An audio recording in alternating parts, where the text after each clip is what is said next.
할렐루야. 오늘도 예배의 자리로 나오신 여러분들을 환영하며 축복합니다. 저희 함께 기도하심으로 예배로 나아가겠습니다.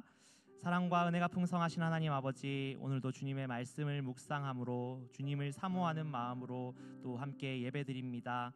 하나님, 이 자리 또 어느 곳에 있든지 우리가 하나님의 자녀임을 잊지 않으며 하나님의 인도하심을 받는 주님의 자녀들로 나아갈 수 있도록 주님, 오늘도 우리를 인도하여 주시옵소서. 때로 주님의 말씀이 없을 때는 우리는 마른 풀과 같이 시들 수밖에 없음을 고백합니다. 하나님, 우리에게 오늘도 새 생명 되시는 주님의 말씀을 허락하여 주옵소서. 감사드리며 예수 그리스도의 이름으로 기도드립니다. 아멘.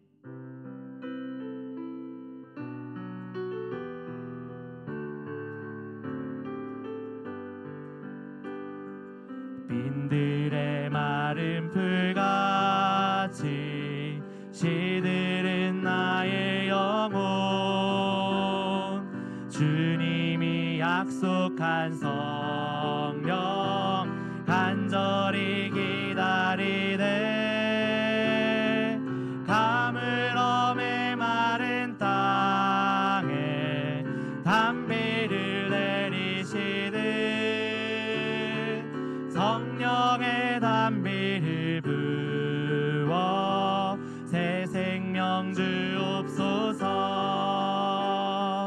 반가운 빗소리 들려 산천이 춤을 추네. 봄비로 내리는 성령 내게도 주옵소서. 가물어 메마른 땅에 단비를 내리시듯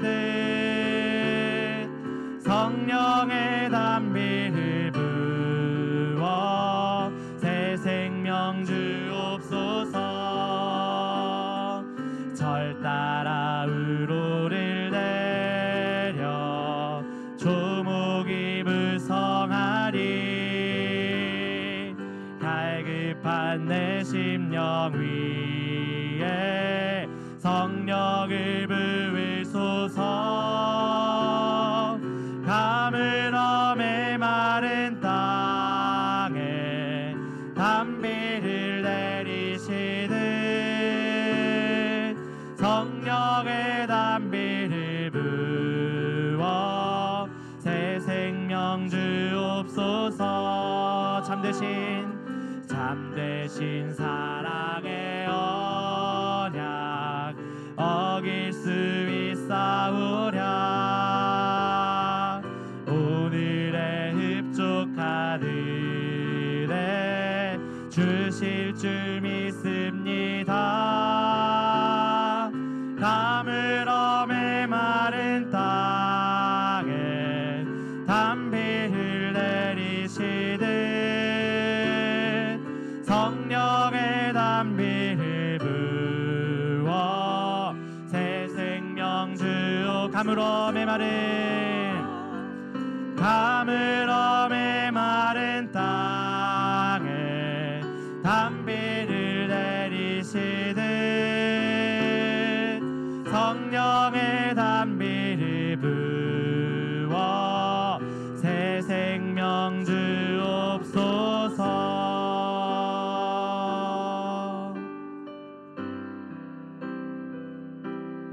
하늘에 나는 새도 주 손길 돌보시네. 온 땅에 충만한 주 사랑으로 내 마음을 덮으소서. 주 나를 부르셨네.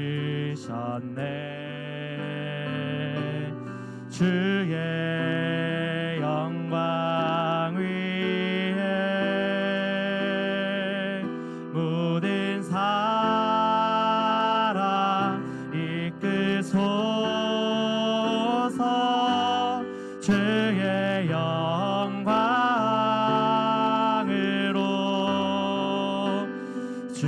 말씀 향하여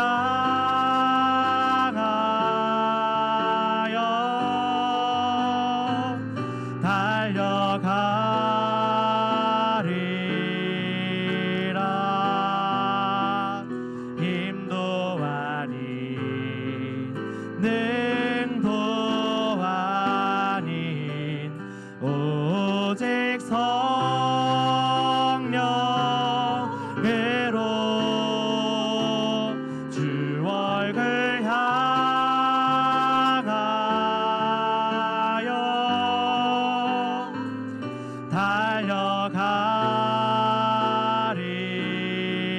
달려가리라.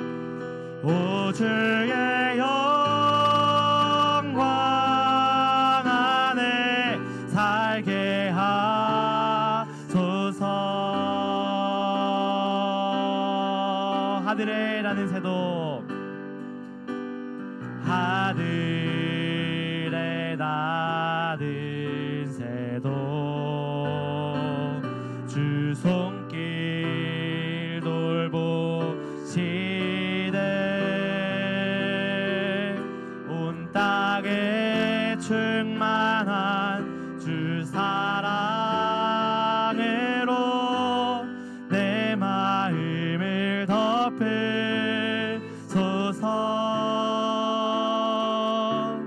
주 나를 부르셨네.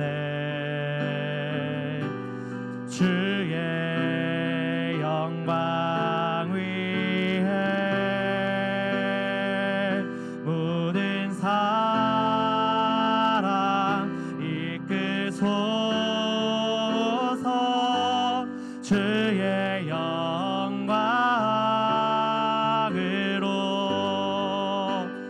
주 말씀 향하여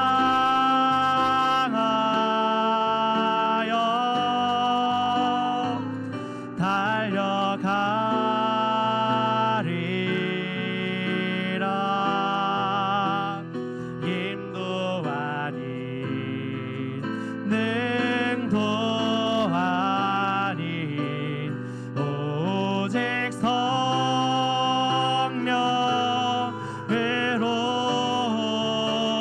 주 얼굴 향하여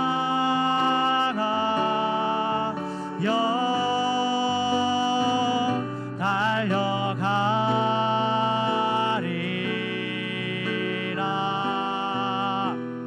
오 주의 영광 안에 살게 하소서. 주 말씀 향하여 말씀 향하여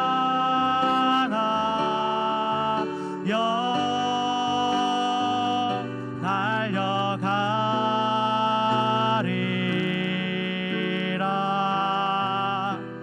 힘도 아닌 능도 아닌 오직 성령으로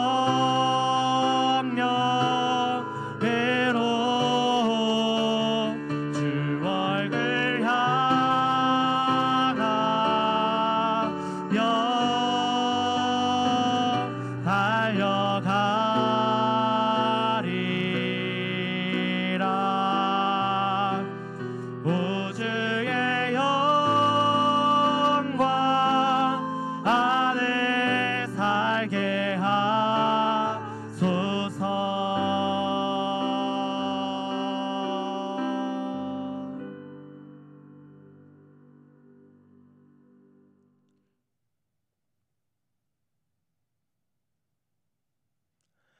할렐루야.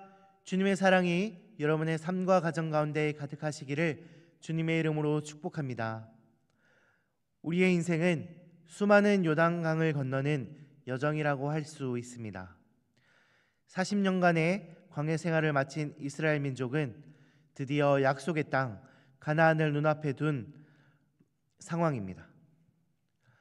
이처럼 가나안 땅을 앞에 둔 이스라엘 백성과 같이 우리에게도 새로운 비전과 사명이 놓여 있을 때가 있습니다.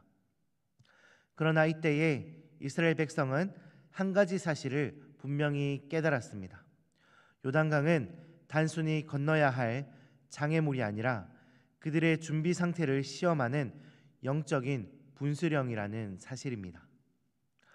이들은 시딤에서 요단까지 이르러 사흘을 기다렸고 마침내 하나님께서는 백성들에게 결정적인 명령을 내리십니다. 그것은 바로 너희는 자신을 성결하게 하라는 하나님의 말씀입니다.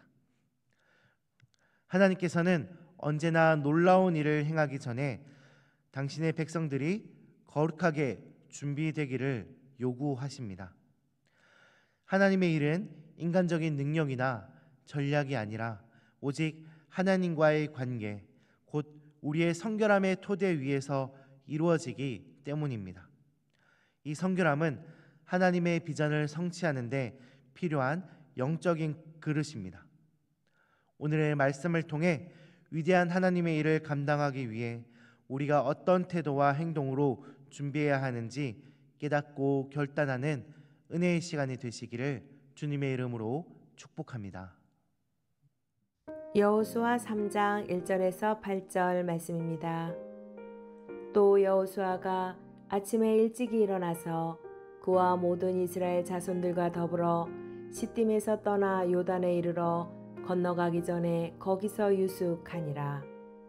사흘 후에 갈리들이 진중으로 두루다니며 백성에게 명령하여 이르되 너희는 레위 사람 제사장들이 너희 하나님 여호와의 언약궤 매는 것을 보거든 너희가 있는 곳을 떠나 그 뒤를 따르라. 그러나 너희와 그 사이 거리가 2000 규빗쯤 되게 하고 그것에 가까이 하지는 말라.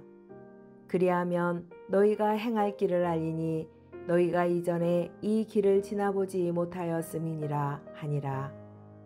여호수아가 또 백성에게 이르되 너희는 자신을 성결하게 하라.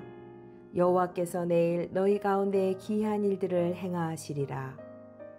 여호수아가 또 제사장들에게 말하여 이르되 언약궤를 메고 백성에 앞서 건너라 하매 곧 언약궤를 메고 백성에 앞서 나아가니라. 여호와께서 여호수아에게 이르시되 내가 오늘부터 시작하여 너를 온 이스라엘의 목전에서 크게 하여 내가 모세와 함께 있었던 것 같이 너와 함께 있는 것을 그들이 알게 하리라. 너는 언약궤를 맨 제사장들에게 명령하여 이르기를 너희가 요단 물가에 이르거든 요단에 들어서라 하라. 여호수아와 이스라엘 온 백성은 정탐꾼의 보고를 듣고 시딤을 떠나 요단강가로 이동해 진을 치고 사흘 동안 유숙했습니다. 시딤은 이스라엘이 가나안 정복 직전에 머물렀던 마지막 광야의 수경지였지만 동시에 모압 여인들과의 음행과 우상 숭배로 인해 하나님의 징계를 받았던 영적으로 타락했던 장소의 상징이기도 합니다. 하나님의 일은 이 시딤의 죄악된 습관과 태도에서 벗어나는 것으로부터 시작합니다. 이스라엘은 요단강 앞에서 왜 사흘을 기다렸을까요? 단순히 물이 빠지기를 기다린 것이 아닙니다. 홍해를 건넌 지 40년이 지난 지금 이 새로운 세대에게 필요한 것은 육체적인 준비가 아니라 영적인 재정비였습니다. 오늘 본문 말씀 5절의 말씀을 읽도록 하겠습니다. 제가 읽겠습니다. 여호수아가 또 백성에게 이르되 너희는 자신을 성결하게 하라. 여호와께서 내일 너희 가운데에 기이한 일들을 행하시리라. 아멘. 사흘이라는 시간은 그들이 광야의 먼지를 털어내고 시딤의 죄를 회개하며 오직 하나님만을 바라보도록 자신을 성결하게 하는 절대로 필요한 영적인 멈춤의 기간이었습니다. 성결함은 단순히 죄를 짓지 않는 소극적인 상태가 아닙니다. 성결함은 적극적으로 세상의 방식과 분리되어 하나님의 방식과 때를 기다리는 인내의 시간입니다. 여호수아는 백성들에게 선포합니다. 자신을 성결하게 하라. 하나님의 일을 준비한다는 것은 우리의 계획이 아닌 하나님의 타이밍을 기다리는 것입니다. 바로 이 내일이 우리가 결정하는 시점이 아니라 우리의 성결함을 보시고 하나님이 정하신 그 준비된 성결의 때가 바로 기다림이 끝나는 순간입니다. 오늘 우리는 시딤의 잔재와 조급함을 내려놓고 하나님의 때를 기다리며 자신을 구별하는 시간을 가질 때에 비로소 하나님의 놀라운 역사를 볼 수 있는 때를 맞이할 수 있을 것입니다. 이스라엘의 성결한 준비는 결국 행동으로 나타나야 했습니다. 오늘 본문 8절의 말씀을 읽도록 하겠습니다. 제가 읽겠습니다. 너는 언약궤를 맨 제사장들에게 명령하여 이르기를 너희가 요단 물가에 이르거든 요단에 들어서라 하라. 아멘. 여호수아는 백성들에게 성결을 명령한 후 제사장들에게 법궤를 메고 요단강에 들어가라고 지시합니다. 이들은 사흘 동안 머물면서 자신들이 건너야 할 요단강을 잘 들여다 보았을 것입니다. 이때는 강이 범람하는 시기였기에 강물이 불어나 강을 건너는 것은 불가능해 보였을 것입니다. 어쩌면 하나님께서는 이 불가능한 상황을 일부러 보게 하셨을 것입니다. 인간의 노력과 기세와 능력이 아니라 온전히 하나님만 바라봐야만 이 앞에 강을 건널 수 있다는 사실을 깨달아야 했기 때문입니다. 하나님은 단순히 제사장의 거룩한 옷이나 경건한 마음만을 요구하는 것이 아니라 강물 속에 발을 담그는 행동을 요구하셨습니다. 제사장들이 물가에 발을 담그는 그 순간까지 요단강은 범람하고 있었습니다. 제사장들의 눈앞에는 넘실거리는 강물만이 보였을 뿐 길이 열릴 것이라는 증거는 어디에도 없습니다. 이것이 바로 믿음으로 완성되는 성결인 것입니다. 진정한 성결은 우리의 내면적 거룩함이 외적으로 드러나 불가능해 보이는 상황에서도 하나님의 명령에 순종하는 용감한 행동으로 이어질 때 완성됩니다. 우리는 흔히 기적이 일어난 후에 순종하겠다고 생각합니다. 그러나 성경의 역사는 그 반대임을 증거합니다. 제사장들이 발을 강물에 담근 후에야 요단 강물은 위에서부터 끊어져 쌓였고 마른 땅이 드러났습니다. 기적은 순종의 발걸음 뒤에 온다는 것입니다. 성결한 준비는 안전한 해변에 머무는 것이 아니라 넘치는 강물에 발을 내딛는 용기로 귀결되어야 한다는 것입니다. 우리의 삶에서도 마찬가지입니다. 성결함으로 준비되었다면 이제는 주저할 때가 아닙니다. 하나님께서 여러분에게 주신 작지만 거룩한 사명, 포기하지 않아야 할 기도, 용서해야 할 관계, 시작해야 할 봉사의 자리 등 강물 속에 발을 내딛는 구체적인 순종의 행동이 필요합니다. 성결함은 준비의 끝이 아니라 하나님의 기적을 시작하는 첫걸음인 것입니다. 사랑하는 성도 여러분, 오늘 말씀을 통해 우리는 시딤의 죄악과 조급함에서 벗어나 하나님의 때를 인내하며 기다리는 영적인 멈춤이 필요합니다. 또한 우리는 그 성결함의 준비가 끝났을 때에 이 넘쳐나는 요단 강물에 믿음으로 발을 내딛는 거룩한 행동을 취해야 합니다. 이스라엘 백성들이 성결함을 준비했을 때 하나님께서는 그들 가운데 기이한 일들을 행하십니다. 그들은 물이 없는 마른 땅을 건너는 기적을 경험했을 뿐만 아니라 그곳에 기념비를 세워 후대까지 하나님의 신실하심을 증언하는 산 증인이 되었습니다. 오늘 우리의 삶에도 이 요단강과 같은 장애물이 놓여 있을 수 있습니다. 그러나 우리의 능력이 아닌 우리의 성결함이 하나님의 일하심을 결정합니다. 이제 두려움과 세상의 방식을 내려놓고 우리의 자신을 거룩하게 구별하여 하나님 앞에 나아가셔야 합니다. 우리가 거룩함을 옷 입고 믿음의 발을 내딛는 순간 하나님께서 우리 가운데 약속하신 그 기이하고도 놀라운 일들이 시작되기를 주님의 이름으로 축복합니다. 함께 기도하시겠습니다. 하나님 아버지 감사합니다. 주님 앞에서 우리가 먼저 성결하기를 간절히 소망합니다. 나의 능력과 세상의 방식을 내려놓고 오직 주님만 붙들며 나아가게 하여 주시옵소서. 주님의 일을 보고 경험하며 감당하기 위한 영적인 준비된 자들로 세워주시고 주님의 때에 주님의 말씀에 따라 움직이며 거룩한 사명의 자리에서 순종하는 우리가 되게 하여 주시옵소서. 우리를 구원하신 예수 그리스도의 이름으로 기도드립니다. 아멘.